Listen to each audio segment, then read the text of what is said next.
Muchas gracias. Y ahora, este panel también va a estar integrado por otra persona que tengo el placer de presentarles, que no necesita también presentación. Es para hablar de un tema que involucra algo que en los juzgados y en digamos, en la práctica nos cuesta muchísimo, que es el tema del proyecto de distribución.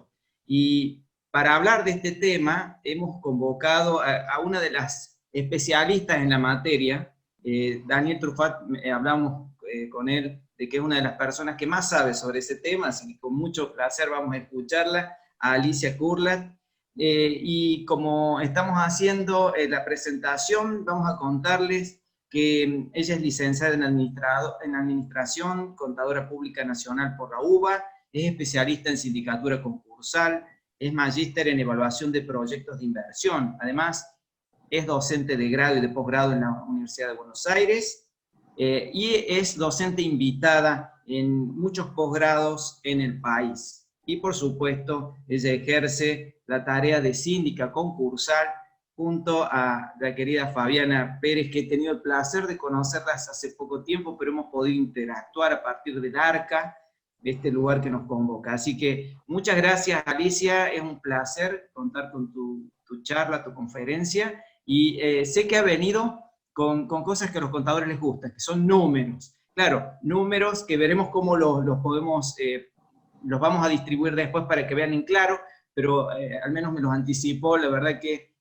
está buenísimo si los pudiéramos pasar. ¿Los vas a compartir con pantalla, Alicia? Bienvenida además.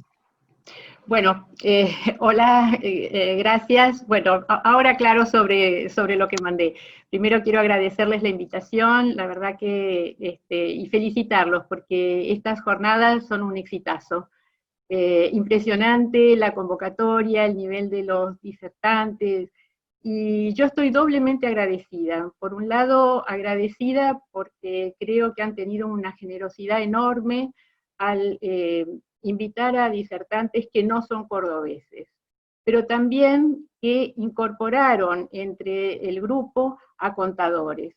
Así que yo tengo un doble agradecimiento y en nombre de mis colegas especial esta inclusión en esta materia que es interdisciplinaria, estoy convencida desde siempre. Bueno, no hemos podido hablar previamente con los que comparto el panel, sin embargo, el tema que yo voy a tratar ahora, que son los distintos criterios con los cuales, cómo se puede tratar los intereses y las diferencias de cambio en los proyectos de distribución, en realidad muestran que según el criterio se afecta a unos u a otros acreedores. Yo esto, como decía Sergio recién, preparé un ejemplo, pero es muy pesado para mostrar, así que al final de la charla lo único que voy a hacer, es, me gustaría que se pueda distribuir a los que les interesa, voy a mostrar según un criterio u otro criterio cómo se afectan los dividendos de los acreedores. Entonces, de esta manera me parece que también estamos dentro de la línea de pensar la mejor manera de instrumentar justicia también en la distribución de los fondos. Bueno, si bien la ley es precisa respecto de la forma en que deben pagarse a los acreedores, distribuyendo el resultado de la liquidación de los bienes, hay algunos temas que no son claros y directos y que generan distintas posibilidades de interpretación. Y creo que es en este ámbito de las jornadas interdisciplinarias que es un buen momento para hacer un intercambio de visiones. Uno de los temas es el tratamiento de los intereses generados en las distintas oportunidades del proceso, como así también las diferencias de cambio en los activos en moneda extranjera. Estos temas admiten distintos puntos de vista y me parece de interés poder analizarlos, y no quiero hacer una presentación unidireccional, sino que la verdad es que mi idea es poder invitar al debate. Por eso, al final, si puedo, muestro el resultado del ejemplo que preparé, solamente para que cada uno pueda sobre eso reflexionar qué están diciendo esos números. Destaco dos factores que inciden en forma directa en el resultado final de los proyectos de distribución: el transcurso del tiempo y la inflación.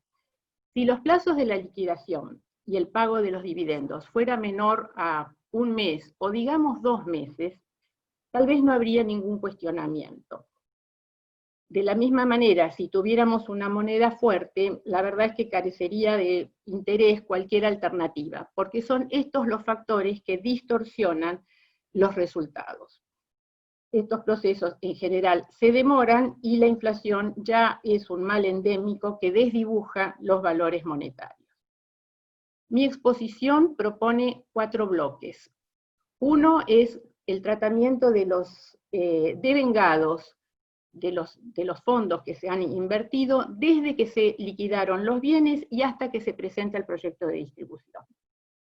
En el segundo bloque es el tratamiento de los intereses que se devengaron desde la presentación del proyecto de distribución y hasta lo que determina el 218 infine, que es la readecuación del proyecto. Un tercer bloque es cómo recalcular los intereses suspendidos según determina la norma del 228, y por último, algo de moneda extranjera. Si me quedara tiempo, que creo que no, traje algunos fallos, pero me parece que no voy a tener tiempo, así que bueno, después vemos cómo los pasamos. Distribuir los fondos del proceso de liquidación de bienes es el último escalón de un proceso bastante largo y complejo. La quiebra tiene como propósito compensar a los acreedores que quedaron frustrados por falta de cobro de sus créditos, ya que el deudor los dejó de atender. La liquidación de los activos tiene entonces ese fin: convertir los bienes en fondos líquidos para repartirlos entre los acreedores. Ahora, hay dos situaciones que inciden de manera importante en este resultado final y que condicionan el proceso. Uno es la relación entre los activos y los pasivos. Si los activos fueran iguales o superiores a los pasivos, nada de esta charla tendría sentido y estaríamos hablando de cualquier otra cosa. Pero como no suele ser así, se convierte en una situación relevante y se reduce a repartir con la mayor equidad posible los recursos que, por ser escasos, deben tener un sistema que prevea con justicia su atribución a cada uno de los que tienen derecho. Esto me parece que es bastante parecido a lo que recién la doctora Gabriela Boquín expresó. Yo lo voy a ilustrar a partir de la forma en el tratamiento que se dé a los intereses y a la moneda extranjera. Pero buscamos lo mismo, por eso creo que estoy compartiendo un panel con 2 personas que abordan este tema de la distribución de fondos también desde criterios de equidad y de justicia. Bueno, mi amigo Marcelo también va a hablar de los acreedores laborales, así que creo que estamos todos en una sintonía bastante parecida. Otro aspecto que condiciona fuertemente el resultado es la pérdida del poder adquisitivo, que deteriora el valor de los créditos hasta llevarlo a valores insignificantes, con el correr del tiempo y el tiempo que demoran los procesos. Acá estamos también frente a una cuestión de equidad, ya que si las deudas quedaron congeladas en moneda devaluada, podrían los activos, que no son monetarios, alcanzar a sobrar para el deudor, lo cual sería una injusta licuación. Esta pérdida de valor de la moneda se profundiza a medida que transcurre el tiempo, y desde que se inicia la liquidación hasta que los acreedores hacen efectivo el cobro de sus créditos pueden pasar varios meses, tornando insignificantes los dividendos. Y nosotros vamos, como síndicos, sabemos que muchas veces ni siquiera se vienen a cobrar. Esta es una situación no deseada, la ley no está pensada para nuestra realidad de endémica economía inflacionaria, y las distorsiones que se producen son múltiples. En este orden de ideas, también están los honorarios, que quedan totalmente devaluados. No es el tema de hoy hablar de honorarios, pero me parece que nunca está de más hacer una referencia. Mis amigos, colegas, siempre lo agradecen. Bueno, hasta acá es una introducción solamente para enmarcar la forma que quiero encarar esta exposición y el criterio general para abordar esta distribución de fondos. Antes de entrar de lleno en las alternativas o las distintas maneras en que se puede elaborar el proyecto de distribución, quiero hacer un comentario sobre una gestión previa de administración financiera que creo que hay que llevar a cabo. En las quiebras, generalmente hay distintos bienes que pueden ser asiento de distintos privilegios y que se pueden liquidar en momentos diferentes. Y esto exige que la sindicatura realice una verdadera administración de fondos, manteniendo perfectamente identificado el origen de los mismos. Esta es con una medida además de total prudencia, que es invertir los fondos a plazo fijo, renovable cada 30 días. Si no se llevara un detallado registro tanto de estos fondos que ingresaron en distintos momentos y que responden a atender créditos de distintos acreedores, como el devengamiento de accesorios que estas inversiones producen, tendríamos una gran bolsa indiferenciada de capital e intereses. Es decir, hay que llevar casi una verdadera contabilidad para poder saber de dónde vinieron los fondos, qué intereses devengados, para poder atribuirlos a quien le corresponde. De la misma manera, hay que mantener identificados los gastos, ya que cada bien que se liquida genera sus propios gastos de liquidación o incluso gastos de mantenimiento. Es decir, hay que mantener una contabilidad prolija, porque estos movimientos de fondos, muchas veces cuando hay muchos bienes y las liquidaciones son sucesivas, se puede desmadrar y se puede perder el rastro. Ahora, veamos qué pasa desde la liquidación y hasta la presentación de un proyecto de distribución. Podemos tener activos, un primer caso, una primera situación, activos que se liquidan todos juntos en una primera operación. En este caso, todos los fondos resultados del total de la liquidación entran en un mismo momento y en ese momento se acreditan en una cuenta judicial. La inversión va a producir intereses y al momento del proyecto de distribución es fácil atribuir esos intereses, ya que se pueden hacer a prorrata en la proporción en que cada bien fue liquidado.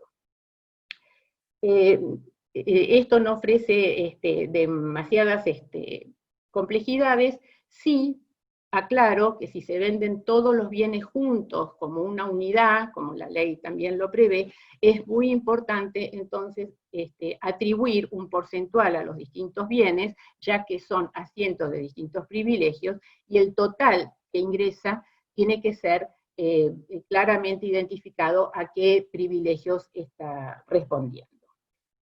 En el segundo caso tenemos una complejidad adicional. Se trataría entonces de distintos bienes que se van liquidando en distintos momentos, con una diferencia temporal significativa, y entonces, como dije antes, hay que llevar una administración financiera que permita conocer el origen de los fondos y los distintos intereses que se fueron devengando.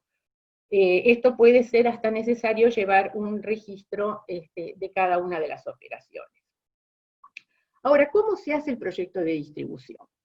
Hay una alternativa, que sería proyectar los fondos según su valor nominal.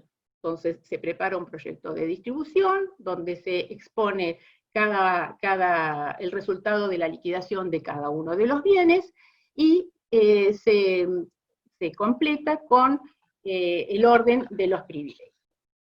De esta manera es una forma clara porque aparece muy fácilmente identificado el importe que se obtuvo en la liquidación y los créditos que en cada caso se tienen que ir cancelando. Sin embargo, yo no suscribo esta modalidad. Yo entiendo que en el proyecto de distribución hay que incluir los intereses que se devengaron desde la liquidación y hasta la presentación. Y estos intereses tienen que considerarse sumados al resultado de la liquidación. Esto tiene un efecto claro en la diferencia en que se cancelan los créditos. y anticipo que el resultado es que se beneficia a los acreedores de menor privilegio, de menor rango de cobro. Además permite este sistema, incluyendo los intereses al momento de hacer la distribución en esta etapa, permite también calcular las reservas del 240 y del 244 considerando estos intereses.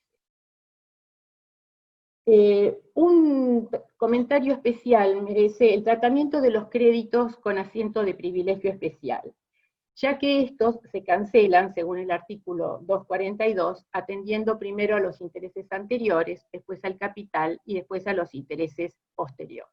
Ahora, con este criterio con el cual se incluyen los intereses, esos intereses vienen a cancelar parte del crédito. Y esto no es menor porque de esta manera queda determinado el monto si quedara insatisfecho cuando evidentemente lo importante acá es la escasez de los recursos.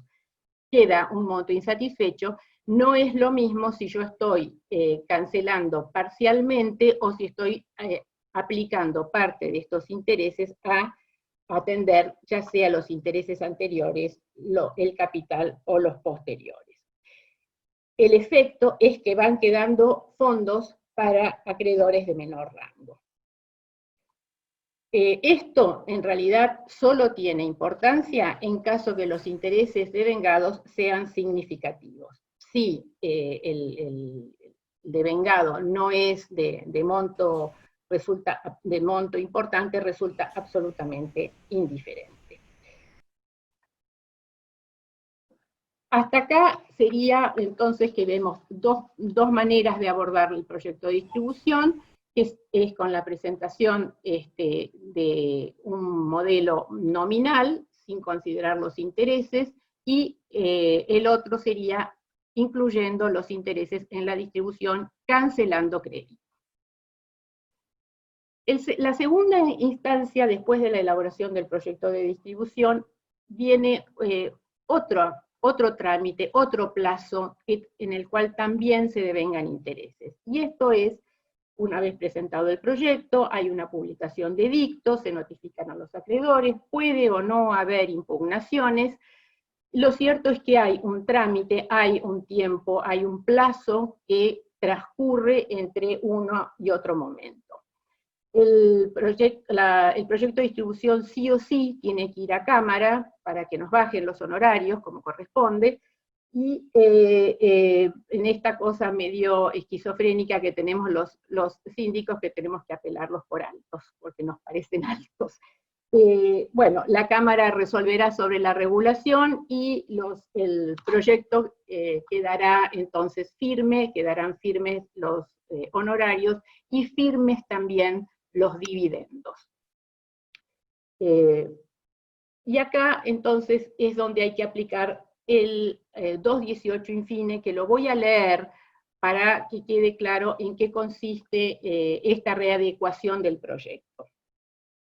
La distribución final se modificará proporcionalmente a prorrata de las acreencias, incorporando el incremento registrado en los fondos en concepto de acrecidos y disminuyendo proporcionalmente y a prorrata el importe correspondiente a la regulación de los honorarios firmes. Los honorarios fueron reservados en el máximo, que es como corresponde prudentemente, y al ser regulados en el monto que corresponde, generalmente, que es menos, se liberan reservas. ¿Qué significa? ¿Tenemos que hacer todo el proyecto otra vez? Y en parte sí, en parte hay que hacerlo todo otra vez. Pero si estuvo bien planteado de entrada, la verdad es que la tarea no debería ofrecer muchas dificultades. Metodológicamente, corresponde primero desafectar las reservas. Esto es liberar los fondos que estuvieron retenidos, y los beneficiarios de estos fondos son aquellos acreedores que están en el mismo rango o categoría o los de menor rango. Recordemos que todas estas cuestiones adquieren importancia en tanto los recursos son escasos para repartir a más acreedores. Quiero hacer acá un ejemplo, un ejemplo gráfico que me parece que es muy representativo de lo que representa la desafectación de reservas. Imaginemos copas, que ponemos todas copas sobre una mesa, sobre esas copas ponemos más copas y más copas hasta formar una pirámide con una copa en la punta. Cada una de estas copas serían los créditos, así que las copas pueden tener distintos tamaños. Y vertemos en la primer copa líquido. El líquido serían los fondos líquidos. Cuando se cubre la primer copa, porque queda satisfecha, se derrama el líquido en las siguientes, que se van cubriendo. A medida que se va satisfaciendo esas copas, se sigue derramando hacia abajo. Esta es la imagen de lo que representa desafectar reservas. Los contadores tenemos la característica de que tenemos que aplicar los principios de prudencia, con lo cual estamos obligados a hacer reservas, y reservas prudentes, siempre por el máximo.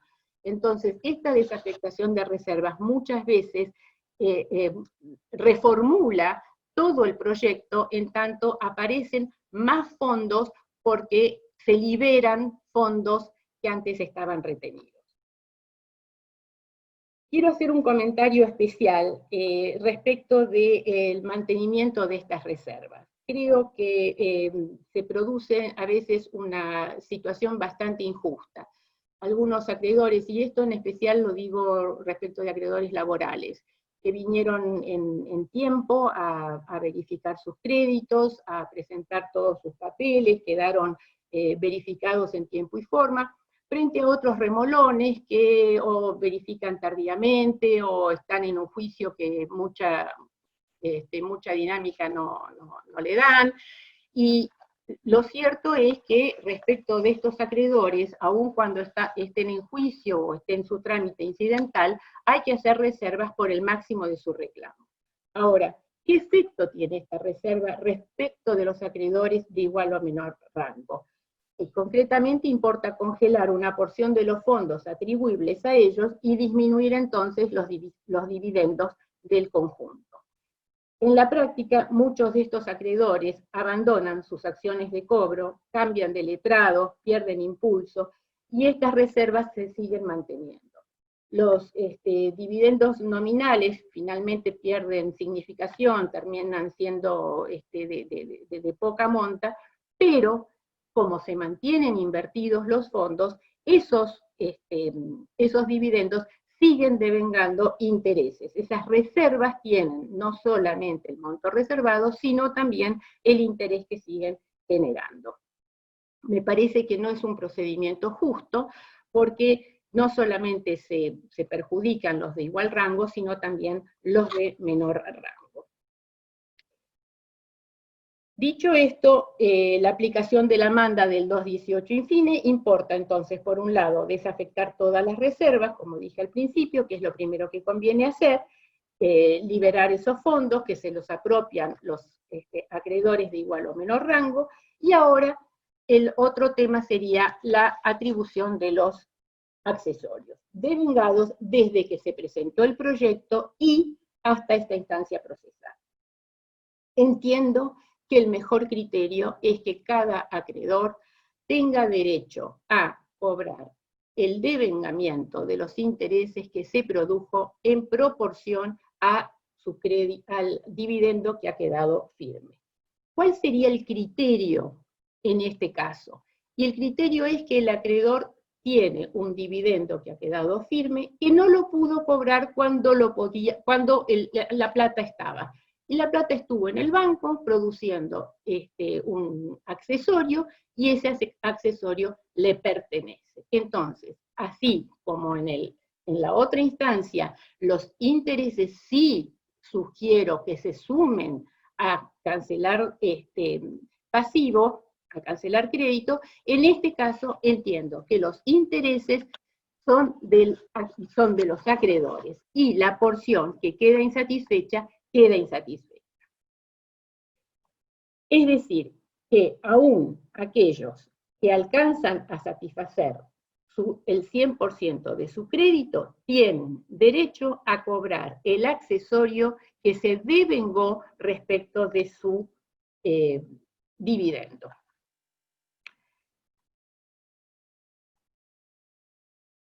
Hay una otra situación que me parece que ahora que estamos repensando algunas cuestiones en la pandemia, que también afecta a los acreedores de menor rango. Y esto es el típico caso del acreedor de organismos fiscales, concretamente de la AFIP, que cuando su crédito de privilegio general queda insatisfecho, concurre con el resto de los acreedores quirografarios, no solamente con la parte insatisfecha, sino además con su propio crédito de origen quirografario. Como en general la AFIP se acumulan montos significativos, se produce un desplazamiento de los acreedores quirografarios. Algunos, como sabemos, pueden ser comerciantes chicos que requieren necesariamente poder cobrar. Este desplazamiento produce una situación injusta. En la charla que comentaba Marcelo Barreiro del martes, el abogado Goldenberg comentó que en Chile la AFIP no tiene privilegio. Me pareció un punto interesante. Bueno, acá una cuestión que no es menor es cómo queda la parte del dividendo insatisfecho. Y lo ilustro con un número, un ejemplo numérico, ya que me entusiasmaron hablar de números. Supongamos que hay un crédito de 300, el dividendo quedó en 100, con lo cual quedan 200 insatisfechos. Supongamos que se devengaron 50 de intereses. Esos intereses no cancelan los 200 insatisfechos. El acreedor cobra 100 de dividendo, 50 de intereses y mantiene sus 200 insatisfechos. ¿Por qué esto es importante? Porque podrían aparecer nuevos bienes, porque podría haber procesos de extensión de quiebra, de acciones de responsabilidad, con lo cual si no es lo mismo si el insatisfecho quedara en 150 que si queda en 200. Es decir, en la primera parte los intereses se deberían repartir cancelando crédito. En esta segunda parte de la readecuación entiendo que los intereses son de los acreedores como compensación por la demora en el cobro. Alicia. No sé, voy bien con el tiempo, ¿no? Estamos pasaditos de tiempo. Bueno, muy dos breve. minutos para cerrar, ¿puede ser? Porque 2 minutos. Bueno, hago un solo comentario entonces respecto de los intereses suspendidos. Cuando los activos alcanzan para cancelar la totalidad de los pasivos, la norma prevé en el 228 que renacen los intereses. Dos cuestiones respecto del cálculo de los intereses que renacen. Lo primero que tenemos que hacer en el proyecto de distribución es, si ya nos damos cuenta, ya recalcular los créditos con estos intereses renacidos, que entiendo que se calculan a la tasa pactada de cada uno, y solamente sobre la parte de capital, aunque sabemos que la AFIP considera que capital e intereses se cristalizan como, se suman y se cristalizan como capital cuando en los reclamos y en el cálculo de futuros intereses por mora. En este caso, yo entiendo que se calculan los intereses solo sobre el capital, se suman a los intereses ya calculados hasta la fecha de la quiebra. Y un último comentario, en el caso de AFIP, dije a tasa pactada, mi pregunta es, ¿a qué tasa se recalcularía entonces los créditos de AFIP? Me parece que la tasa de uso que usa la AFIP es muy onerosa, porque tiene una porción en sí que es desestimular la mora. Entonces, no sé si en este caso sería justo aplicar la tasa de alquiler. Un último comentario, prometo que cierro, moneda extranjera. Sí, creo que si hay activos en moneda extranjera que se convierten a tipo comprador a la fecha de la presentación del proyecto de distribución, que cuando corresponde la readecuación del 218 infine, hubo cambios en el tipo de cambio y hay más activos, creo que en este caso la diferencia de cambio sí debe ser tomada como más activo y que vaya a cancelar más créditos. Bueno, me quedaron unas cosas, pero quiero cumplir con el tiempo, no quiero pasarme. Respecto del ejemplo, decirles que preparé un ejemplo donde se hace de una manera y se hace de otra manera, y en la última hoja está la diferencia y es sustancial para algunos acreedores según el criterio que se use. Me parece que vale la pena sobre estos temas repensar si se están haciendo bien las cosas. Bueno, muchas gracias. Gracias, Alicia. Muchas gracias. Muchas gracias, Alicia. De la misma manera que hicimos ayer con Flavia, que hicimos el compromiso de para futuras reuniones comprometerla. La verdad que este es un tema que abre varios frentes para tratar, y creo que seguramente te vamos a volver a convocar para seguir profundizando en el tema. Hay varios contadores también presentes que, bueno, se puede, en todo esto se puede armar un lindo debate, así que te dejamos con el compromiso para futuras reuniones. Gracias. Como no, encantada, cuando quieran, me encanta el tema, lamento haber tenido que correr y no haberlo podido terminar.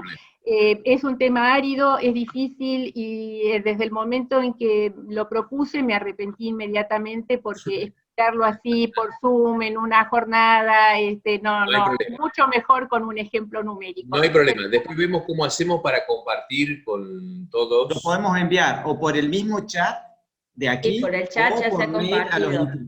Perfecto. Ya se ha compartido, y ya vamos a ver de qué manera lo habilitamos para todos los que nos han seguido por YouTube. Listo. Bueno, muchísimas gracias y los felicito. Excelente las jornadas. Muchas gracias, Alicia, por tu generosidad y porque aparte nos has realmente planteado temas que en la diaria se nos complica, más aquellos que somos abogados y los números nos cuestan, tema réditos, tema conversión de moneda, distribución en moneda en dólares, como también se están viendo fallos, el tema de la aplicación, como hemos hecho al menos en algún caso reciente, de utilizar con la liquidación del dólar MEP y tratar de este modo de una mayor conversión, la posibilidad, porque esto se hace una vez que ya están firmes los honorarios, hay que volver a regular, bueno, son muchas cosas interesantes, ¿sí? Sí, eso no lo pude exponer porque preferí respetar, ahora le toca a Marcelo y si no me mata. Sí, Marcelo, que gracias también